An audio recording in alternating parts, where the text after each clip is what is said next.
சில பேர் ஓயாம போன் பண்ணிக்கிட்டே இருப்பாங்க, சில பேர் ஒரு தடவை பண்ணிட்டு திரும்ப பண்ணவே மாட்டாங்க. அப்படி இல்லாம என்ன தேவையோ அந்த அளவு, மிக தேவையான அளவு மாத்திரம் வார்த்தைகளை உபயோகிக்க தெரிந்த ஒரு சகோதரர். அதனாலதான் நான் ஒத்துக்கிட்டேன். நீங்க என்ன அவ்வளவு பெரிய ஆளா, ஸ்கூல் ஆண்டு அப்படின்னு நினைக்காதீங்க. அவனு பெரிய ஆளே இல்லை, என்னன்றதை நான் சொல்லிடுறேன். பெரும்பாலும் நாங்க பேச போற கூட்டங்களில் எதுக்கு வர்றாங்க? எங்க நடுவரை பார்க்க வருவாங்க, இல்ல ராஜேஷாரை பார்க்க வருவாங்க, இல்ல நிறைய பெண்கள் என்னுடைய பேச்சை கேட்க வருவாங்க, இல்ல மற்ற பேச்சாளர்கள் யாரும் பேச்சை கேட்கறதுக்கு வருவாங்க. ஸ்கூல் ஆண்டு விழாக்கு வர ஒருத்தர் கூட பேச்சை கேட்க வருது கிடையாது. அதுதான் உண்மை. எங்களுக்கு தெரியாதாக்கும் அது.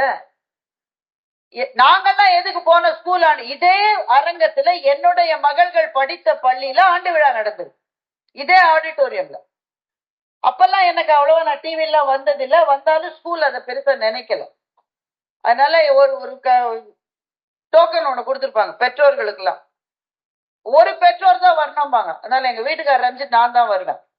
எனக்கு என் பொண்ணு இங்க ஆடுறா, நான் தான் காலையில் இங்க டான்ஸ் ஆடுற, பாட்டு பாடுற அந்த பிள்ளைகளுக்கெல்லாம் காலையில 7 மணிக்கு வர சொல்லிருப்பீங்களே, கரெக்டா? பாத்தீங்களா, கைதட்டு பாருங்க. நீங்க இங்க டான்ஸ் ஆடுற போது 6 மணி 7 மணிக்கு, early morning 7:30 we should be at school ஒரு டீச்சர் சொல்லி அது வாங்கிட்டு வந்திருக்கோம். இங்க வந்து என்னோட பொண்கள் இதே ஆடிட்டோரியம் தான். என்னோட டாக்டருக்கு நான் தான் மேக்கப் போட்டிருக்கேன். எனக்கு ஒரே பயம், உலகத்துல இருக்கிற எல்லா சாமியும் நான் வேண்டிட்டேன், ஒரு சாமி பாக்கி கிடையாது. என்னது, ஜவுரி முடி கீழே விழாம இருக்கணும்னு வேண்டிட்டேன். ஏன்னா அவ ரொம்ப சின்ன குழந்தைப்பா, அவளுக்கு என்னன்னா எல்லாம் சரியா இருந்தாதான் அவ டான்ஸ் ஆடுவான். ஏதாவது ஒண்ணு சரியில்லைன்னா டான்ஸை நிறுத்திடுவா.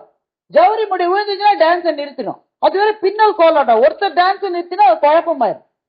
அதனால உலகத்துல இருக்கிற பூரா சாமியை வேண்டிட்டு என்ன முதல் ரோல்லாம் உட்காந்து வைக்கல. அப்ப ஐ வாஸ் நோ விஐபி. அப்ப வேற யாரெல்லாம் தான் விஐபி அப்போ. அதனால அங்க இங்கேயும் நடுவுல என்ன உட்காந்து வச்சிருக்காங்க.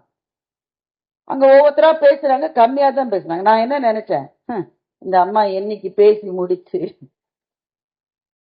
என் பொண்ணு என்னைக்கு டான்ஸ் ஆடி, அப்படிதானே இருக்கும். வந்தவங்க எல்லாம் உங்க பிள்ளைகள் பரிசு வாங்குறத பார்க்க வந்திருக்கீங்க, இல்ல அவங்க பர்ஃபார்ம் பண்றத பார்க்க வந்திருப்பீங்க.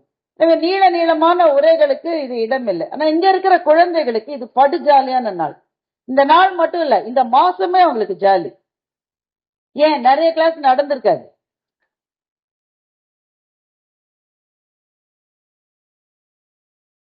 ஒவ்வொரு டீச்சர் ஒவ்வொன்றுத்துக்கு இன்சார்ஜா போட்டிருப்பீங்க. அந்த கிளிலாம் இருக்கு, அந்த கிளி டான்ஸுக்கு ஒரு டீச்சர் இன்சார்ஜ். அப்புறம் வேற என்ன இருக்கு எனக்கு இங்கேன்னு தெரியல, ஜிகி ஜிகின்னு ட்ரெஸ் பண்ண அதுக்கு ஒரு டீச்சர் இன்சார்ஜ். அப்ப அந்த டீச்சர் கிளாஸ் இருந்தா பசங்க பயலுக்கு பட்டு குஷியா இருப்பாங்க. ஏன், டான்ஸ் டீச்சர் வந்து பிராக்டிஸ்க்கு போயிடுவாங்க. நான்லாம் என்ன பண்ண, என்ன எங்க ஸ்கூல்ல நான் படிக்கும் போது ஒரு டான்ஸ்ல கூட என்ன சேர்த்தது. ஒரு டான்ஸ், ஒரு டிராமா, அட பேசதான் வருமே, 2 வார்த்தை பேச, ஒண்ணும் கிடையாது. ஏன் என்ன சேர்க்கல? ஏன்னா ஸ்கூல்ல படிக்கிறப்போ பிள்ளைகளுக்கு வர பெரும் துன்பத்துல ஒரு துன்பம் எனக்கு வந்தது.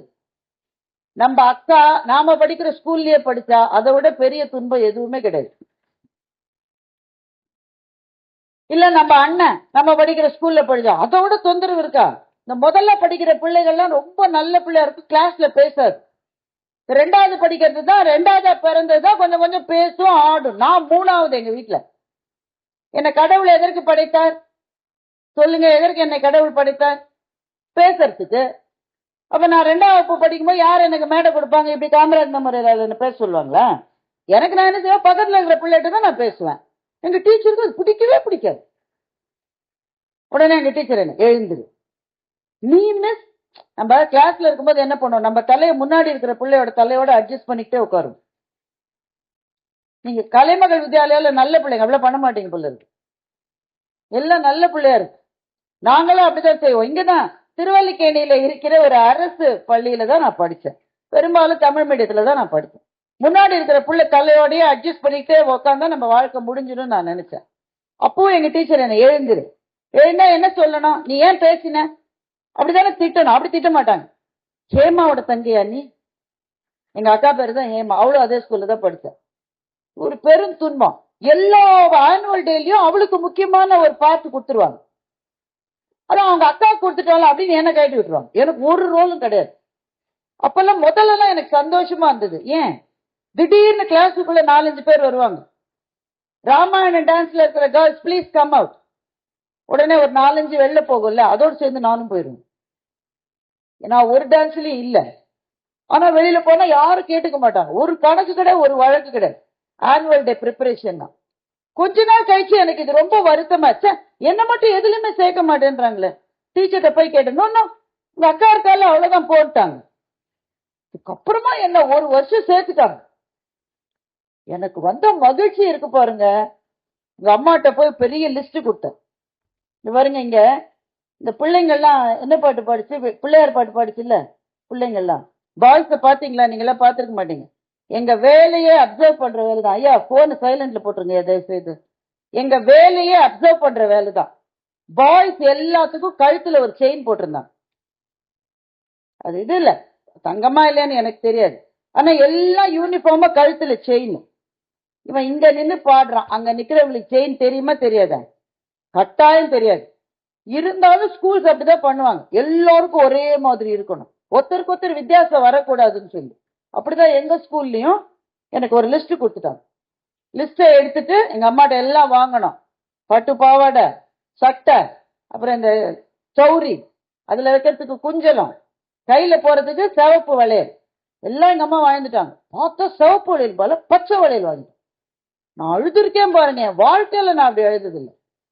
அது எப்படி நீ வளையல் கலரை மாத்தலாம், சரியான சிவப்பு கலர் தான் நீ வாங்கணும். எங்க அம்மா பாவம், அப்பெல்லாம் இப்ப அமேசான் மதிய ரிட்டர்ன் கொடுக்க நேரதான் போகணும். இவங்க நடந்து கடையில போய் கலரை மாத்தி, அப்ப அன்னைக்கு ஆண்டு விழாக்கு எங்க தெருவே வந்துருக்கு.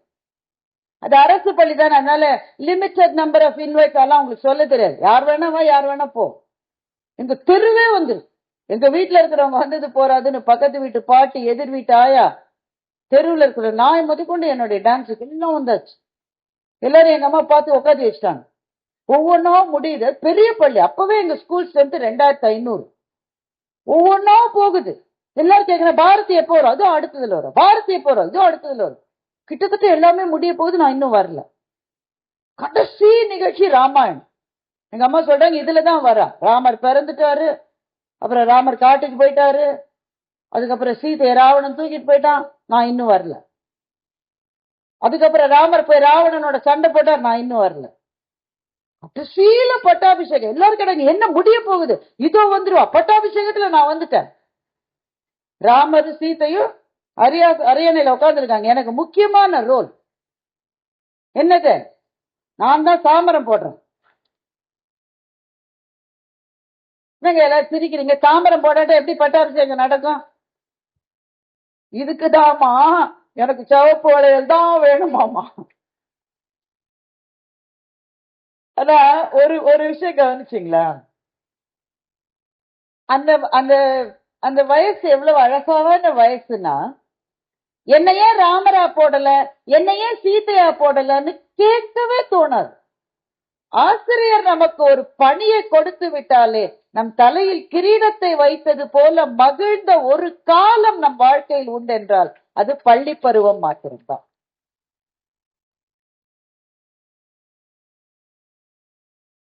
அது மாற மாறத்தான் பிரச்சனை வருது.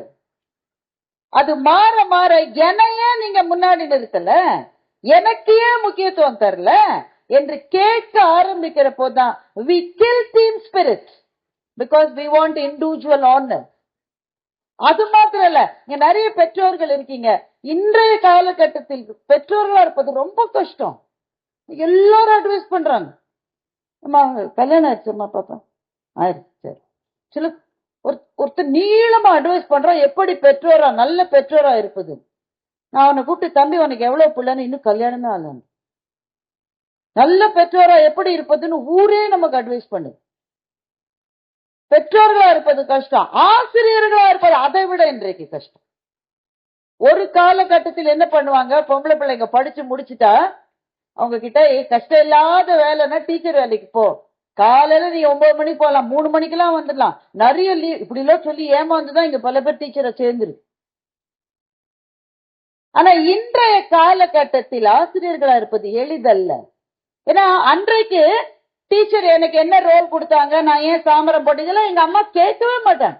டீச்சர் சொன்னாங்க, ஒத்துக்கிட்டாங்க. ஆனா இன்றைக்கு சில பெற்றோர்கள் வந்து கேட்கிறாங்க, ஏன் அரை மார்க் குறைச்சிங்கிறது ஒரு அம்மா, ஏன் அரை மார்க் குறைச்சிங்க? அந்த அரை மார்க் ஜாஸ்தி வாங்கின பையன் பேப்பர் இது கம்பேர் பண்ணி 2 பேரும் கிட்டத்தட்ட ஒண்ணுதான் எழுதிருக்காங்க. Why did you reduce half mark miss? கேக்குறாங்க. நான் இப்படிதான் ஒரு பள்ளி ஆண்டு விழா போயிருந்தேன். அங்க என்ன யாருமே வரவேற்கல. இங்க பாருங்க எவ்வளவு நல்லா என்ன வரவேற்பீங்க. பேண்ட் எல்லாம் வச்சு, கல்யாணத்துக்கே பேண்ட் வைக்கல எங்க அம்மா. பிள்ளைங்க எவ்வளவு நல்லா செஞ்சு எனக்கு மகிழ்ச்சியா இருந்தது. பேண்ட் எல்லாம் அன்னைக்கு போற யாருமே என்ன வரவேற்கல. எல்லாம் கூடி கூடி பேசுறாங்க. ஏங்க நிகழ்ச்சி இல்லையா, கேன்சல் பண்ணிட்டீங்களா? இருக்க ஒரு வாரமா இருங்கன்றாங்க. அப்புறம் பார்த்தா அன்னைக்கு பள்ளியில ஒரு பிரச்சனை. +2 படிக்கிற பையன் ஒருத்தர் லெட்டர் எழுதிட்டான். +2 படிக்கிற பையன் ஒருத்தர் லெட்டர் எழுதிட்டான்னு நீங்க பயப்படணும். அந்த நேரத்திலேயே என்ன எழுதிட்டான், கெமிஸ்ட்ரி டீச்சர் மன உளைச்சலை ஏற்படுத்தினார் அப்படின்னு லெட்டர் எழுதிட்டான். உடனே கெமிஸ்ட்ரி டீச்சரை கூட விசாரணை நடத்துறாங்க. அந்த டீச்சர் பாவம் பயப்படுது. என்ன சொன்னீங்க நீங்க, மன உளைச்சல் வர்றா போல என்ன சொன்ன? நான் என்னங்க சொன்னேன், கீட்டோன்ஸ் ஆல்டிஹைட்ஸ் தவிர நான் எதையுமே சொல்லலையேங்குது அந்த அம்மா. கடைசியில் அந்த பையனே கூப்பிட்டு அவனுக்கு மிட்டாய் எல்லாம் கொடுத்து, தம்பி ராஜா, அவன் ஒண்ணு செய்யல, லெட்டர் தான் எழுதிருக்கான். தம்பி ராஜா, உனக்கு இந்த டீச்சர் மன உளைச்சல் ஏற்படுத்துற மாதிரி என்னடா கண்டு சொன்னாரு, சும்மா படி படின்றாங்க அப்படின்றான். படின்னு சொன்னாலே மன உளைச்சல் வந்துருமா? இப்போ ஆசிரியர்களுக்கு பாருங்க, they've got all the responsibilities but absolutely no authority. அதுதான் இன்றைய ஆசிரியர்கள். ஒரு டீச்சர் கையை தூக்குது, பையன் சிரிச்சுட்டே சொல்றான், கையெல்லாம் தூக்காதீங்க மிஸ், நாளைக்கு சன் நியூஸ்ல வந்துருவீங்கன்றான். இந்த சூழலில் பெற்றோரா இருப்பது கஷ்டம், ஆசிரியர்களா இருப்பது கஷ்டம். அதை விட கஷ்டமானது ஏதாவது இருக்கான்னா இருக்கு, பள்ளி நிர்வாகிகளாக இருப்பது. ஒரு பள்ளிக்கூடம் நடத்துவது என்பது எத்தனை பெரிய பொறுப்பு தெரியுமா? இங்க இருக்கிறவங்க பேசிட்டே இருக்கீங்க, கொஞ்சம் தயவு செய்து. நம்ம எவ்வளவு சொன்னாலும் நம்ம இந்த பிள்ளைங்க போயிட்டு வந்துட்டு தான் இருக்கு, அதை ஒண்ணுமே செய்ய முடியாது. ஒரு பிள்ளை நம்ம வீட்டுல இருக்க அதையே பார்க்க முடியும். இவ்வளவு பிள்ளைய பாக்குறீங்களே, ஆசிரியர்களை இருக்கை கூப்பி தான் தொழணும், வேற வழியே இல்லை எங்களுக்கு. பள்ளி நடத்துவது என்பது இன்றைக்கு ரொம்ப ரொம்ப கஷ்டம். பிகாஸ் ரொம்ப பெரிய ரெஸ்பான்சிபிலிட்டி, மிக மிக மிக பெரிய பொறுப்பு. ரிசல்ட் நல்லா வரணும், பிள்ளைங்க நல்லா படிக்கணும், அப்பதான் அடுத்த செட் வந்து சேருவாங்க. ஆனா அது மாத்திரம் இல்ல, ஒழுக்கத்தை சொல்லிக் கொடுக்க வேண்டும். இந்த சாதனத்தை நாம் தான் நம் பிள்ளைகளிடம் கொடுத்தோம் கொரோனா வந்த போது. இன்னைக்கு அதுல இருந்து அவர்களை பிரிக்க முடியவில்லை. அவங்க மேடம் பேசுற போது சொன்னாங்க, இன்னைக்கு எல்லாமே இன்ஸ்டால தான் இருக்குன்னு. எல்லாமே இன்ஸ்டால தான் இருக்கு, அதுதான் கரெக்ட் அவங்க சொன்னது. எல்லாமே இன்னைக்கு அதுலதான் இருக்கு. ரீல்ஸ் போடுறதை தவிர வாழ்க்கையில வேற ஒண்ணுமே இல்லைன்ற மாதிரியான ஒரு சூழலில் நாம் வாழ்ந்து கொண்டிருக்கிறோம். நம் பிள்ளைகளுக்கு என்ன மாதிரியான முன் உதாரணங்களை காட்ட முடியும்? ஆனா நிர்வாகம் நினைத்தா அது செய்யலாம். ஏன்னா இந்த நிர்வாகம் அதை செய்வதற்கான எல்லா பொறுப்புகளையும் கடமைகளையும் செவ்வனே செய்திருக்கிற நிர்வாகம். ஐயா வரவேற்புரை சொன்ன போது நீங்க சில பேர் கவனிக்கல, ரொம்ப உருக்கமான ஒரு வரவேற்புரை அது. நாமெல்லாம் இன்னைக்கு இந்த பிள்ளைகளை என்ன படிக்க வைக்கிறதுக்காக அப்பா அம்மா எதையும் செய்யக்கூடிய பெற்றோர்கள் இன்னைக்கு இருக்கிற பெற்றோர்கள், அப்படிதானே? அவங்களுக்கு தெரியும், டாக்டர் பானுமதிக்கு தெரியும், இங்க இருக்கிற +1 +2 படிக்கிற எல்லா கேர்ள்ஸ் ஸ்டூடெண்ட்ஸ் பாய்ஸ் ஸ்டூடெண்ட்ஸ் எல்லாருக்கும் தெரியும். உங்க அப்பா அம்மா என்ன சொல்றாங்க, நீ என்ன வேணா படி, என்ன பிடிச்சிருக்கோ படி, எவ்வளவு விரும்புறியோ படி, எங்க போய் படிக்கணுமோ படி, பணத்தை பத்தி கவலைப்படாத. நான் இதுதான் இன்னைக்கு அப்பா அம்மா சொல்லுவது. இவ்வளவு சொன்ன அப்புறம் தான் அவன் படிக்க மாட்டேன்றான், அது வேற விஷயம். ஆனா அப்பா அம்மா சொல்றாங்களா இல்லையா? அப்படி சொன்ன அந்த அப்பாவினுடைய அப்பா எவ்வளவு படிச்சிருக்காரு, அந்த அப்பாவினுடைய அம்மா எவ்வளவு படிச்சிருக்காங்க, உங்க பாட்டியும் தாத்தாவும் அவங்க படிக்க விரும்பலன்றது இல்ல கண்டு, படிக்க வைக்கப்படவில்லை. அப்படி இருந்த ஒரு சூழலில் ஒவ்வொரு வீட்டில சமைக்கிற போது அந்த பெண்ணு முதல் அரிசி காலையில எடுக்கிற போது ஒரு கைப்பிடி அரிசியை தனியா வச்சு அதிலிருந்து பிறந்து வந்ததுதான் இன்றைக்கு உங்கள் சமூகம் அடைந்திருக்கிற கல்வி உயர்வு. சாதாரண விஷயம் இல்லைங்க. என்ன பிரச்சனை தெரியுமா? நம்ம பிள்ளைங்களுக்கு தெரியாது. ஏன் தெரியற மாதிரி நம்ம சொல்லல. சார் இதே ஆடிட்டோரியம்ல சண்டே அன்னைக்கு நான் ஒரு மீட்டிங்ல வந்து பேசினேன், ஹியூமர் கிளப் மீட்டிங், இதே ஆடிட்டோரியம் இந்த ஞாயிற்றுக்கிழமை அரங்கம் நிறைந்திருந்தது. வெளியிலேயே ஒரு 100 பேர் 200 பேர் எல்இடி ஸ்கிரீன்ஸ் போட்டு அவ்வளவு பேக்ட் ஆடியன்ஸ். அதை நடத்தியது ஹியூமர் கிளப் என்ற ஒரு அமைப்பு.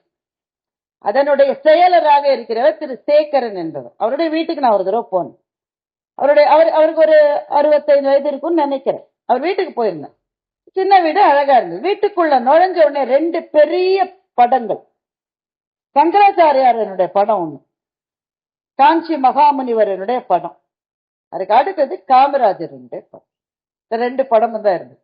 அதனால இது என்ன சார் காம்பினேஷன், சும்மா தமாஷா கேட்டேன், இது என்ன சார் காம்பினேஷன்? காஞ்சி மகா பெரியவர், காமராஜர். ஒருவர் என்னுடைய ஆன்மாவின் கண்ணை திறந்தார், இன்னொருவர் என்னுடைய கல்வி கண்ணை திறந்தார் என்று அவர் சொல்லிட்டு, அவருக்கே இப்ப 65-70 வயசு இருக்கும், கண்ணு கலங்கிட்டார். காமராஜர் மாத்திரம் அன்னைக்கு எஜுகேஷன் ஃப்ரீன்னு சொல்லல, நான் என்னெல்லாம் படிக்க வச்சிருக்கவே முடியாதுங்கன்னு அவர் சொன்னார். நான் என்ன சொல்றேன், இப்படி ஒரு காலம் இருந்தது என்பதை நம்முடைய குழந்தைகள்கிட்ட நாம சொல்லணும். ஒண்ணு வீடு சொல்லணும், இல்ல பள்ளி சொல்லணும். சார் சின்ன பிள்ளைங்களா இருக்காங்க, இருந்தாலும் இந்த விஷயத்தை என்னால் சொல்லாம இருக்க முடியல. சமீபத்துல ஒரு தொலைக்காட்சி சேனல், பேரெல்லாம் வேணாம், எல்லா தொலைக்காட்சி சேனல்லையும் இப்படிதான் இருக்கு, ஒருத்தரை மாத்திரம் சொல்லி பயனில். ஒரு தொலைக்காட்சி சேனல், 4 பேரும் ஸ்டூடெண்ட்ஸ் மாதிரி இருக்கு. ஸ்டூடெண்டோட கொஞ்சம் வயசானவங்கள கூட ஒரு வேலை இருக்கலாம். அவங்களுக்கு ஏதோ ஒரு குவிஸ் மாதிரி ஏதோ ஒரு நிகழ்ச்சி. 4 பேர் இருக்காங்க. ஒருத்தர் கேள்வி கேட்கிறாரு, 3 பேர் பதில் சொல்றாங்க. கேள்வி கேட்கிறவர் கேட்கிற கேள்வி வஉசியை பற்றின கேள்வி. வஉசி யாருன்னு உங்களுக்கு தெரியும் அப்படின்னு நினைக்கிறேன். செக்கெழுத்த செம்மல் சிதம்பரனாரை பற்றி அவர் கேள்வி கேட்கிறார். கேட்கிற கேள்வி எப்படி இருக்கு தெரியுமா? வஉசி எதையோ இழுத்தாரு, என்ன இழுத்தாருன்னு கேள்வி கேட்கு. சார் இது நடந்ததை நான் சொல்றேன் சார், நீங்க போய் பாருங்க யூடியூப்ல. சார் இப்படியா ஒரு கேள்வியை கேட்பது? செக்கிழுத்த செம்மல் சார், நீங்க கோயம்புத்தூர் சிறைக்கு போய் பாருங்க, அவர் இழுத்த செக்கை இன்னும் வச்சிருக்காங்க. நகர்த்த கூட முடியாது, நகர்த்த முடியாது. இழுத்துட்டு போயிருக்காரு. எதற்காக? இந்த தேசத்தினுடைய விடுதலைக்காக. கேட்கிற கேள்வி எப்படி? பதில் சொல்ற 3 பேரினுடைய பதிலை இந்த மேடையில் நான் சொன்னால் இந்த மேடையினுடைய தரத்திற்கு குறைவு என்பதனால் நான் சொல்லாமல் விடுகிறேன். சொல்லக்கூடாது, சொல்ல முடியாது.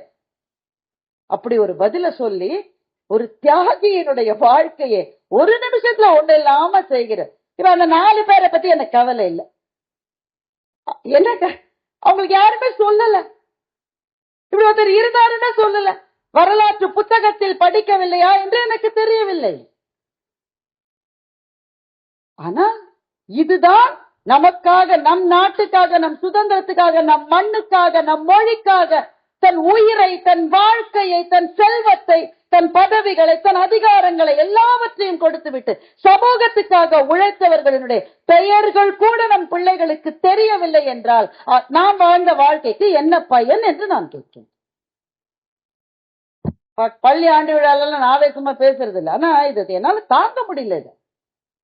இது என்னால உள்ள நுழையிற போது பாருங்க, காமராஜருடைய படம் போட்டு கீழே எழுதிருக்கு. நீங்க யாராவது படிச்சீங்களான்னு தெரியல, சில பேர் ஒருவேளை படிச்சிருக்கலாம். அவர் மறைந்த போது காமராஜரை பத்தி எழுதிருக்கு. அவர் மறைந்த போது அவருடைய வீட்டை, அவர் வசித்த வீட்டு சொந்தக்காரர் எடுத்துக்கொண்டார். அவருடைய காரை கட்சி எடுத்துக்கொண்டது. ஏன்னா கட்சி தான் கார் வாங்கி கொடுத்தது அவருக்கு.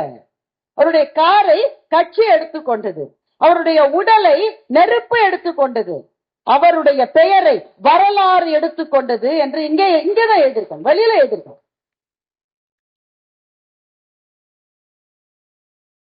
அதுதான் சார் படிக்கணும்னு அவருக்கு இருந்த ஒரு தனி கனவுதான் இன்றைக்கு நம்முடைய பிள்ளைகள் படிக்க முடியுமான்னு சந்தேகமே இல்லாமல் அவர்கள் வாழ்கிற வாழ்க்கைக்கு பின்னர் எத்தனை பேருடைய இங்க இருக்கீங்களே, உங்களுடைய அப்பா, உங்க அம்மா, அவங்க எல்லாம் அந்த பிடி அரிசியை வச்சவங்க தானே, அப்படி வச்சவங்க தானே.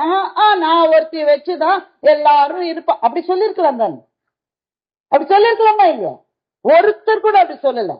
ஒரு சமூகத்துல ஒருவர் அந்த கான்ட்ரிபியூட் பண்ணலன்னா எல்லாருமே கான்ட்ரிபியூட் பண்ணாம போயிடுவாங்க. அத்தனை பேரும் கான்ட்ரிபியூஷன் கொடுக்கணும், முடிஞ்சதை கொடுக்கணும். எதுக்கு? நம்ம சமூகம் படித்து மேலுக்கு வர வேண்டும்னு நினைத்த சில பேரின் கனவுதான் இன்றைக்கு இந்த அரங்கத்தில் இத்தனை பேர் இருக்கிறீர்கள். அது நகைச்சுவைக்கு சொன்னதில்லை, வாழ்க்கையினுடைய தத்துவமே அதுதான்.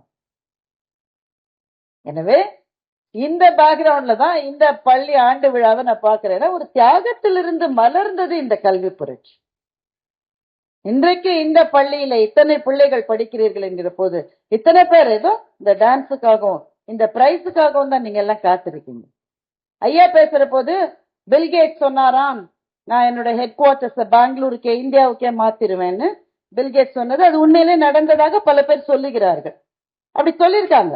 ஆனா அதெல்லாம் சொல்லி கிட்டத்தட்ட 15 வருஷத்துக்கு மேலாச்சு. இன்றைக்கு என்ஜினியரிங் படிக்கிற ஒவ்வொரு மாணவன் அல்லது மாணவியினுடைய எதிர்காலமும் மிகப்பெரிய கேள்விக்குறி. கம்ப்யூட்டர் சயின்ஸ் கோர்ஸையே எடுக்காம பல என்ஜினியரிங் காலேஜஸ்ல சீட்ஸ் ஃபில் ஆகாம இருக்கு. 5 வருஷம் முன்னாடி இப்படி இருந்ததா? அந்த எப்படி அடிச்சாங்க, எனக்கு கம்ப்யூட்டர் சயின்ஸ் தான் வேணும்னு அடிதடி நடக்கல. இன்னைக்கு ஏன் எடுக்க மாட்டேன்றாங்க? ஏனென்றால் ஏஐ வந்து ஆர்டிபிஷியல் இன்டெலிஜென்ஸ் வந்து when it takes over என்ஜினியர்ஸுக்கு, அதுவும் எஸ்பெஷலி கம்ப்யூட்டர் சயின்ஸ் என்ஜினியர்ஸுக்கு என்ன நடக்கும்ன்றது கட்டாயமா யாருக்குமே தெரியாது. ஏஐ எல்லா வேலையும் செய்யும். ஆனா டாக்டர் இருக்காங்களா, அவங்க வேலையை செய்யறதுக்கு மனிதர்கள் தான் வேணும். எந்த ஏஐயும் அந்த வேலையை செய்ய முடியாது. உங்கள் குழந்தைகளை நல்லா படிக்க வைங்க அப்படின்னு சொல்றதுக்கு நான் வரல. ஏன்னா நீங்களே அதை செய்வீங்க. அவங்க நம்மளோட படு ஸ்மார்ட்டாங்க. உங்க பல பேர் என்னோட போன் ஒர்க் பண்ணலன்னா உங்க பிள்ளைங்களை தான் முதல்ல நீங்க கூப்பிடுவீங்கன்னு எனக்கு தெரியும். எனக்கு அவங்க ஒரு கார்ட்டூன் வந்தது, நியூயார்க் டைம்ஸ்ல வந்த கார்ட்டூன். கேஜி கிளாஸ்ல ஒரு பையன் தவழ்ந்து தவழ்ந்து விளையாடிட்டு இருக்கான். டீச்சர் வந்து சொல்றாங்க, Jason your father wants to talk to you. Teacher அம்மாக்கு பையனோட அப்பா போன் பண்ணிருக்காரு ஆபீஸ்ல இருந்து. இந்த பையன் போன் எடுக்கிறான். டிட் யூ சேஞ்ச் மை பாஸ்வேர்ட்னு அப்பா கேட்கிறாரு. இப்பதான் தவழ்ந்து போற புள்ள. நீங்க எல்லாரும் அதான் பண்ணிட்டு இருக்கீங்க. இந்த குழந்தைகள் தான் சொல்லி தராங்க, அவங்கதான் நமக்கு குரு. இன்றைக்கு நிறைந்த நாள். இன்னைக்கு நீங்க ஆனுவல் டே வச்சிருக்கிறது பெரிய ஆசீர்வாதம் சார், உண்மையில நான் சொல்றேன். ஏன்னா இன்றைக்கு குரு பூர்ணிமா தினம். ஆசிரியர்களை, குருமார்களை வணங்க வேண்டிய ஒரு தினம். நம்முடைய தர்மத்தில், நம்முடைய மண்ணில் சொல்லப்படுவது இதுதான். நம்முடைய மண்ணில் 100 ஆசிரியர்கள் ஒரு ஞான ஆசிரியனுக்கு சமம். 100 ஆசிரியர்கள் ஒரு ஞான ஆசிரியனுக்கு சமம். 100 ஞான ஆசிரியர்கள் ஒரு தந்தைக்கு சமம். 100 தந்தைகள் கூட ஒரு தாய்க்கு சமமாக முடியாது என்பதைத்தான் இந்த மண்ணின் ஆதி மரபுகள் நமக்கு சொல்லுகின்றன. உடனே ஒரு தாய்க்கு யாரும் நிகரில்லை. அதனால வணங்க வேண்டிய முதல் நபர் தாய், அடுத்து தந்தை, அடுத்து ஆசிரியர், அடுத்து ஞானாசிரியர். இதுதான் அந்த லைன். இந்த ரெஸ்பெக்ட் தான் நம்ம பிள்ளைகளுக்கு சொல்லி தரணும். படிப்பை பத்தி கவலைப்படாதீங்கன்னு நான் சொல்றேன். எப்படி படிப்பாங்க? எப்படி படிப்பாங்க? பெற்றோர்கள் செய்கிற ஒரே ஒரு தவறு, நீங்க கம்பேர் பண்றீங்க. பாத்தீங்களா என்ன உஷாரா இருக்கு. நம்ம பேச அது கேட்கலன்னு நினைக்கிறோம். அது வேணுங்கிற இடத்துல நல்லா கேட்குது, வேணாங்கிற இடத்துல கேட்க மாட்டேன். பெற்றோர்கள் செய்கிற பெரிய, நான் ஒரு வீட்டுக்கு போனேன், அப்பதான் புதுசா வந்தேன், பக்கத்துல யாரு இருக்காங்கன்னு எனக்கு தெரியாது. திடீர்னு பக்கத்து வீட்டுல இருந்து பயங்கர சத்தம், என்னடா ரமேஷ் இப்படி பண்ணிட்டியேடா, என் தலையில மண்ணவாரி போட்டுட்டியேடா, என்னடா மார்க் இப்படி கம்மியா போச்சு, ரொம்ப அழுவுது. நான் கூட அப்பதான் +2 ரிசல்ட் வந்திருக்கு, ரமேஷ் ஒருவேளை +2ல ரொம்ப கம்மியா வாங்கிட்டான். விசாரிச்சா ரமேஷ் எல்கேஜில படிக்கிறான். பக்கத்து டெஸ்க்ல இருக்கிற சுரேஷோட 1 மார்க் கம்மியா வாங்கியிருக்கான். சில அம்மாக்கள் கூடவே படிக்குது, கூடவே அது எல்லாத்தையும் படிக்குது. அந்த மாதிரி அந்த அம்மா +2ல படிச்சிருந்தா அது ஸ்டேட் ஃபர்ஸ்டுக்கு வந்திருக்கும். அப்பெல்லாம் படிக்காம இப்ப பிள்ளையோட சேர்ந்து படிக்குது. எங்க ஆபீஸ்ல ஒரு நாள் ஒரு அம்மா திடீர்னு மயக்கம் போட்டு வந்து தண்ணியை தெளிச்சு எழுப்பி, அந்த அம்மா என்ன என்ன என்ன இன்னைக்குதான் என் பையனுக்கு கெமிஸ்ட்ரியில பிராக்டிக்கல் எக்ஸாம், ஃபைனல் எக்ஸாம், அதுக்கு நீ ஏமா மயக்கம் போட்டு வந்த? அவனுக்கு என்ன சால்ட் வந்ததோன்னு நினைச்சு நான் மயக்கம் போட்டு வந்துட்டேன். நீ மயக்கம் போட்டு அவனுக்கு ஈஸி சால்ட் வரப்போகுதா? முதல்ல பெற்றோர்களுக்கு உங்க observe your children, don't monitor, observe. அவன் எப்படி இருக்கா? அதான் அவங்க சொன்னாங்க, டாக்டர் சொன்னாங்க, திடீர்னு டிப்ரெஸ்டா இருக்கிற மாதிரி இருக்கா, ஃப்ரெண்ட்ஸ் சேர்ந்து தள்ளி போறானா, யாத்தையுமே பேசாம அப்சர்வ் பண்ணுங்க. ஆனா ரொம்ப பின்னாடியே போய் மானிட்டர் பண்ணா உங்களுக்கு அவங்களுக்கு பகைமை தான் வரும். பகைமை தான் வரும். நீ தப்பே செஞ்சா கூடடா கண்ணு, அப்பாவும் அம்மாவும் உன் பக்கத்துல எப்பவும் நிப்போண்டான்ற ஒரு ஆறுதலை உங்கள் பிள்ளைக்கு தாருங்கள். உங்களை ஒப்பிடாதீர்கள், அவர்களை நம்புங்கள். அவங்கள நம்பலன்னா வேற யாரு சார் நாம நம்ப முடியும்? நம்ம வாழ்க்கையில வேற என்ன இருக்கு? பெற்றோர்களுடைய வாழ்க்கை வேற எதுக்காக? அவங்க நல்லா இருக்கணும்ன்றதுக்காகத்தானே, ஒரே ஒரு விஷயத்துக்காகத்தானே. எனவே இந்த பள்ளி நல்ல கட்டுமானத்திலே மிளர்கிற ஒரு பள்ளியாக இருக்கிறது. நல்ல நம்பிக்கைகளின் மீது எழுப்பப்பட்டிருக்கிறது. இது நிச்சயமாக 41 ஆண்டு என்னென்ன பார்த்திருப்பாங்க. ஆனுவல் டேல பிரசன்ட் பண்ணதெல்லாம் நல்ல விஷயம் தான் சொல்லுவாங்க. அவங்க சந்தித்த சங்கடங்கள் அவங்களுக்கு தான் தெரியும். எத்தனை பிரச்சனைகள், எத்தனை விஷயங்கள் அவங்க நினைச்ச மாதிரி நடக்காம போயிருக்கோம். போராடி போராடி போராடி 40 ஆண்டு 41 ஆண்டு பயணம் என்பது சாதாரண சாதனையே கிடையாது. அதெல்லாம் ஒரு காலத்துல இருந்தது, 100 வருஷம் அப்படியே ஓட்டிட்டு போயிடுவாங்க, எதுவுமே மாறி இருக்காது. இந்த 41 ஆண்டுகளை தான் everything change, life change, technology change, எல்லாம் மாறி இந்த 40 வருஷத்துல இந்த பள்ளி 41 ஆண்டை முடிச்சிருக்கு. மிகப்பெரிய சாதனை. இது இன்னும் 100 ஆண்டுகளாக வளர வேண்டும். என்னுடைய ஒரே ஒரு சின்ன கோரிக்கை, இப்ப நான் சொன்ன மாதிரி அந்த சம்பவத்தை நீங்க ஏன் சொன்னீங்க, மனசுல குமுறிட்டு இருக்கு. வஹவூசிய தெரியாத ஒரு தலைமுறை அதுக்குள்ளே வந்துருச்சான்னு நினைச்சா என்னால தாங்க முடியல. காமராஜரை தெரியாத ஒரு தலைமுறை அதுக்குள்ளே வந்துருச்சா? ஐன்ஸ்டீன் சொன்னாராம். She mentioned about Albert Einstein. Einstein சொன்னார், இன்னும் ஒரு 100 வருஷம் கழிச்சு, if you talk about Mahatma Gandhi, nobody will believe such a person lived என்று ஐன்ஸ்டீன் சொன்னார். இந்த நாட்டில் நாம் பின்பற்றுவதற்கு நிறைய உதாரணங்கள் இருக்கிறது. அந்த பின்பற்ற வேண்டிய வாழ்க்கைகளை பள்ளிகளில் குழந்தைகளுக்கு சொல்லுங்கன்னு நான் ரொம்ப தாழ்மையா கேட்குறேன். ஏன் அப்படி கேட்கிறேன்? எங்களையும் கேக்குறீங்க, காலேஜ்ல போய் சொல்லுங்க. காலேஜ்ல நீங்க சொன்னா அவன் கேட்க மாட்டான். காலேஜும் நம்ம சொல்றதை கேட்காது. பள்ளிகள்ல தான் அது சாத்தியம். இங்க இருக்கிற எல்லாருக்கும் நிறைவா ஒரே ஒரு விஷயம் சொல்றேன். இங்க இருக்கிற குழந்தைகள், நீங்க இன்னும் ஒரு 10 வருஷம் கழிச்சு, இன்னும் ஒரு 15 வருஷம் கழிச்சு ரொம்ப பெரிய ஆள் ஆயிடுவீங்க. பெரிய பதவிகள்ல இருப்பீங்க, வேற வேற ஊர்ல இருப்பீங்க, வேற வேற நாட்டுல இருப்பீங்க. என்னைக்காவது ஒரு நாள் இந்த மவுண்ட் ரோட்ல இந்த காமராஜ் மெமோரியல் ஹால கிராஸ் பண்ணி போகும்போது கழுத்து வலிக்க திரும்பி பார்த்துட்டே போகுது. எங்களோட ஆனுவல் டே இங்கதான் நடந்தது, நான் அப்ப கிளியா வந்தேன் அப்படின்னு சொல்லுவீங்க.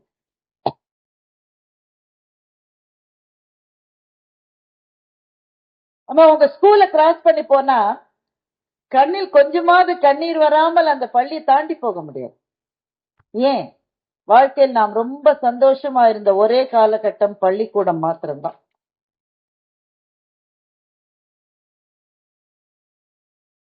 தினம் டெஸ்ட் வைக்கிறாங்க, என்ன சந்தோஷம் சில பிள்ளைங்களா சொல்லுது. அதெல்லாம் இப்ப கஷ்டமா தான் இருக்கும். ஆனா அதுல வெளியில வந்த பிறகுதான் டீச்சர்ஸ் எவ்வளவு பெரிய அரண் என்பது தெரியும். இந்த குரு பூர்ணிமா நாள்ல நான் சொல்றேன், நான் மேடையில் இருப்பதற்கு யாரும் ஒரு ஆசிரியர் தான் காரணம். எனக்கு ஆசிரியரா இருந்த எங்க நடுவர் சாலமன் பாப்பையா அவர்கள் தான் காரணம்.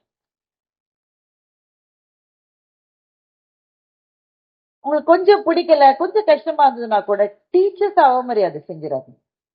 இங்க படிச்ச இன்ஸ்டிடியூஷன் அவமரியாதை பண்ணிடாது. ஏன்னா இந்த குரு பூர்ணிமா நாள்ல இது நடப்பதனால நான் சொல்லுகிறேன். ஒரு கவிதையை சொல்லி நான் முடிக்கிறேன். தீபத்தை வணங்கினர் மக்கள், தீக்குச்சியை வணங்கினான் பித்தன். புரியுதானே எல்லாருக்கும்? ஈஸியான கவிதை தானே. தீபத்தை வணங்கினர் மக்கள், தீக்குச்சியை வணங்கினான் பித்தன்.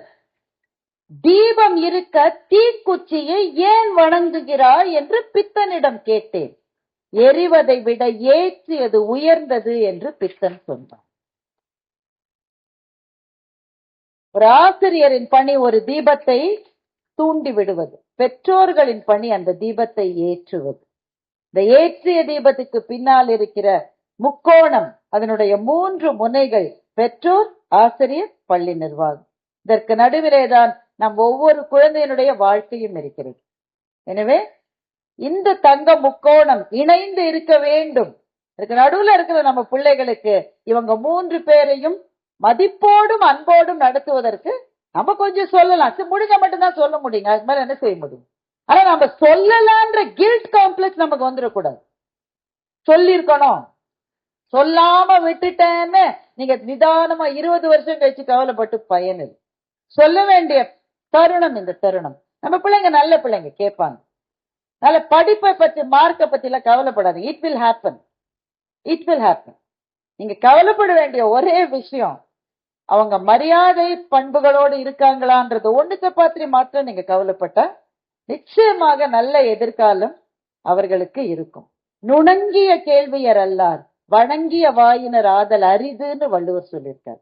வணக்கத்தோடு யார் கேட்டுக்கிறானோ அவன்தான் நாளைக்கு போற்றப்படக்கூடிய இடத்துல சொற்களை பேசுவான். இன்னைக்கு இந்த டாக்டர் வந்து இங்க பேசின போது மொத்த அரங்கமும் கை தட்டியது. ஆனா இவங்க தான் இந்த ஸ்கூல்ல டீச்சர் கேட்ட போது எந்திரிச்சு நின்று பயபக்தியோட பதில் சொன்ன ஒரு ஸ்டூடெண்டா தான் அவங்களால இருந்திருக்க முடியும். நுணங்கிய கேள்வியரா இருந்ததுனாலதான் இன்னைக்கு எல்லாரும் வணங்குகிற வார்த்தைகளுக்கு அந்த பெண் சொந்தக்காரராக இருக்கிறார் என்றால் அதைத்தான் நம் பிள்ளைகளுக்கு சொல்லித்தர வேண்டும். இந்த நிர்வாகம் மிக மிக பெரிய தியாகத்திலிருந்து எழுந்து வந்த நிர்வாகம். அதை பத்தியே பேசணும் நிறைய, ஆனா அது வேற ஆடியன்ஸ், வேற இடத்துல பேசணும். பெரும் தியாகத்திலே வந்த இன்ஸ்டிடியூஷன்ஸ் இந்த மாதிரியான எல்லா இன்ஸ்டிடியூஷன்ஸும். அவர்களுக்கு என் வாழ்த்துக்களை சொல்லி, 41 ஆண்டு சாதனை என்பது ரொம்ப பெருசு, ஆனாலும் 100 ஆண்டுகளை இந்த பள்ளி தொடும் என்று சொல்லி அதற்கான என்னுடைய பிரார்த்தனைகளை இந்த இடத்தில் பதிவு செய்து விடை பெறுகிறேன். நன்றி, வணக்கம்.